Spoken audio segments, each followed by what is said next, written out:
बताया गया कि आप लोग चयनित हुए हैं जो सरकार द्वारा आयोजित अभ्युदय कार्यक्रम है, ताकि आप विभिन्न कॉम्पिटिटिव एग्जाम्स की तैयारी यहाँ कर सकें और अपने जीवन में उन्नति के मार्ग पर प्रशस्त हों।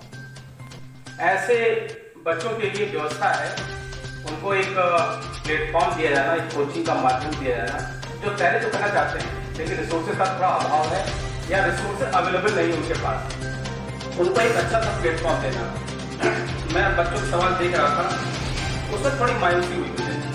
सवाल जो आने थे तो वो वास्तव सवाल नहीं आ रहे।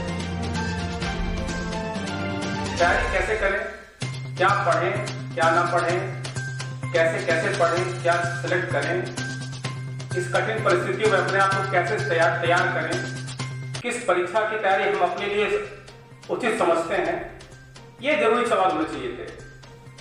यद्यपि कि हमारे एडीएम नायक साहब ने बड़ा अच्छे से बच्चों को समझाने का प्रयास किया है, मैं समझता हूँ बच्चे समझे भी होंगे। सबसे पहले मैं इस इंटरेक्टिव सेशन में शुरुआत ऐसे करना चाहूंगा कि ऐसे कितने बच्चे हैं जिन्होंने अपने आप को यूपीएससी के एग्जाम के लिए तैयारी शुरू की है, यूपीएससी आईएएस के एग्जाम के लिए। कोई हाथ उठाए जो चाहते हैं वो यूपीएससी का एग्जाम तैयारी करना चाहते हैं, बिल्कुल ईमानदारी से उठाएं। गुड, नहीं सोच के पूछ के बताइए बगल वाले से कि मुझे क्या करना है। एक बार डिसाइड कर लीजिए कि हाँ उठाना है कि नहीं उठाना है। गुड, करना चाहते हैं और हमें क्या करना है वो बहुत क्लियर कंसेप्ट हो। हर परीक्षाओं के लिए मैं कोई ऐसी बातें नहीं बताऊंगा जो आपको नया कुछ लगेगा या मैंने बहुत कुछ कर लिया है और आप उसमें पढ़ा चला के बताएंगे आपको। ये बहुत इंपॉर्टेंट है क्योंकि मेरे पास उदाहरण अपना ही स्वयं का मैं उदाहरण हूं, तो मैं चाहूंगा कि मैं वही बातें बताऊं जो हमारी कमियां नहीं है, हमें जो विशेषता है थोड़ा सा अलग किया और यहां तक पहुंचे हैं। क्योंकि हम लोग यूपीएससी या यूपीपीएससी के एग्जाम को क्लियर किए हैं तो हमारा ज्यादा फोकस इसी एग्जाम को रहता है, लेकिन एग्जाम में जो तैयारी है वो हर एग्जाम के लिए भी सेम है, चाहे वो नीट की हो, जेईई की हो या कोई एग्जाम हो। मेरा परिचय मैंने दे दिया है, मैं अशोक कुमार कनौजिया हूँ, यहाँ एडीएम फाइनेंस और रेवेन्यू का काम देख रहा हूँ। मुझे भी लगभग 12 साल सेवा हो चुकी है, यहाँ पांचवा साल शायद एडीएम के रूप में 5 साल है।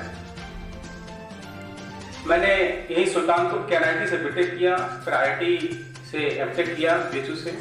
मैं 1.5 साल BHEL में रहा हूँ एज इंजीनियर। एक सर्विस को मैंने ड्रॉप किया, ज्वाइन नहीं किया था। उसके बाद फिर मैं IAS का मैं एग्जाम दिया, 3 बार मैं इंटरव्यू दिया हूँ उसमें। फिर यूपीपीएससी के पहले अटेम्प्ट में फिर मैं डिप्टी कलेक्टर हो गया। ये छोटा सा सूक्ष्म एग्जाम्पल है, ये जरूरी है जानना आपको ज्यादा जरूरी है कि परीक्षाओं में पास होने के लिए बेसिक मूलभूत चीज क्या है। कोई परीक्षा देना चाहते हैं आप, क्या सबसे ईमानदारी, आपकी अपने प्रति ईमानदारी, किसी और के प्रति नहीं। मम्मी ने पूछा कि बेटा क्या चल रहा है, तो आप कहीं किसी टाइम पे मूवी देख रहे, बोले पढ़ाई कर रहे थे, बहुत थक गए इसलिए चले गए। ईमानदारी खुद के प्रति ईमानदार कि मैं अपनी तैयारी अपनी ईमानदारी से कर रहा हूं कि नहीं कर रहा हूं, उसके लिए आप स्वयं ही अपने आप को न्याय दें। खुद इवेल्युएट करें कि क्या रियली मैं अपने तैयारी के प्रति ईमानदार हूं या नहीं हूं। तीसरा है अनुशासन, बहुत जरूरी है अनुशासन। बड़ा छोटा सा लगता था अनुशासन, तो हम सब अनुशासित हैं। अनुशासन में क्या दिक्कत है? अनुशासन किस चीज के प्रति? अपनी पढ़ाई के प्रति, अपनी परीक्षा के प्रति, अपने टाइम शेड्यूल के प्रति, अपने एग्जाम के जो आपने तय किया है अपने उद्देश्य के प्रति अनुशासित होना आपको। और चौथा है संस्था में विश्वास। वो एक है ना जनरल गॉसिप्स, तो आप यूपीपीएससी में कुछ होता नहीं है, कोई फायदा नहीं है, नीट का पिछला पेपर ये हो गया था, जेईई के पेपर में तो सब ये हो जाता है। संस्था में विश्वास, आंख मूंद कर संस्था में विश्वास। संस्था बड़ी ईमानदारी से एग्जाम कंडक्ट करा रही है, आप ईमान करके परीक्षा को दें और आप क्वालिफाई कर जाएंगे। ये बड़ी एक नई विचारधारा पनपी बच्चों में, संस्था पे अविश्वास। संस्था पे अविश्वास करके कभी भी आप उस संस्था की परीक्षा क्वालिफाई नहीं कर। निर्मल विश्वकर्मा,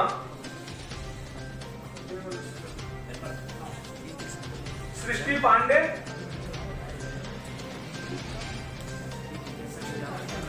प्रिया, श्री कृष्ण तिवारी, रक्षाराम यादव, अमन श्रीवास्तव।